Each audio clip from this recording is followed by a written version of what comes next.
Hi అండి. ఇప్పుడైతే బ్లౌజెస్కి hook పట్టి కాజా పట్టి ఏ విధంగా స్టిచ్ చేయాలి అనేది చూపిస్తున్నాను చూడండి. ఇదైతే చిన్న పాప బ్లౌజ్ అనమాట.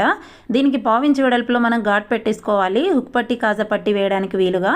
సో నేనైతే ఫస్ట్ హుక్ పట్టి కాజా పట్టికి 2 ఇంచెస్ వెడల్పులో క్లాత్ తీసుకోవాలన్నమాట. హుక్ పట్టికి ఏంటంటే మనం బ్లౌజ్కి పైన వైపు నుంచి వేస్తామన్నమాట. ఒరిజినల్ దాని మీద నుంచి పావించి వెడల్పులో స్ట్రైట్గా కుట్టు వేసుకొని మళ్ళీ దాన్ని తిప్పేసి పైన కుట్టు వేసుకోవాలండి లైనింగ్ మీదకి చూపిస్తున్నట్లుగా. ఇప్పుడు మనం ఆ లైనింగ్ మీద కుట్టు వేసాం కదా, అక్కడ వరకు ఫోల్డ్ చేసుకొని ఆ క్లాత్ని మనం డబుల్ స్టిచ్ వేసేసుకోవాలన్నమాట.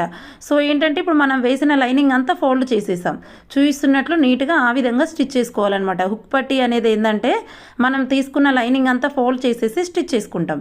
ఇది మనం ఒరిజినల్ దాని మీద నుంచి వేసుకున్నాం కదా, ఇప్పుడు దీనికి ఏంటంటే మనం లైనింగ్ మీద నుంచి స్టిచ్ చేసుకుంటాం అనమాట. కాజా పట్టి వచ్చేసి సో చూపిస్తున్నట్లు ఈ విధంగా స్టిచ్ చేసుకోవాలి. మనం ఒరిజినల్ లైనింగ్ రెండు తీసుకొని వేసుకుంటున్నాం చూడండి. సో మనం హుక్ పట్టికి ఏంటంటే ఓన్లీ లైనింగ్ వేసుకున్నాం అనమాట. కాజా పట్టికి అట్లా కాదు, లైనింగ్ ఒరిజినల్ రెండు తీసుకొని ఈ విధంగా లైనింగ్ పైనుంచి కుట్టు వేసుకుంటాం. సో ఇప్పుడు చూపిస్తున్నట్లుగా మిడిల్కి ఫోల్డ్ చేసి మనం ఏదైతే ఎక్కడి నుంచి అయితే స్టిచ్ చేసుకున్నామో అక్కడ వరకు మాత్రమే స్టిచ్ చేసుకుంటాం. డబల్ ఫోల్డింగ్ చేసుకొని ఆ విధంగా స్టిచ్ చేసుకుంటాం అనమాట. సో ఇప్పుడు మనం దాని మీదనే కుట్టు వేసేసుకోవాలి. సో ఈ విధంగా వస్తుంది.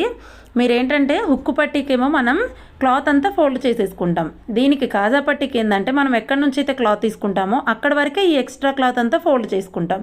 సో చూపిస్తున్నట్లు నీట్గా వేసుకొని మళ్ళీ ఏంటంటే స్టిచ్ చేసుకున్నాక పావించి వెడల్పులో ఇంకొక స్టిచ్ వేసుకోవాలి.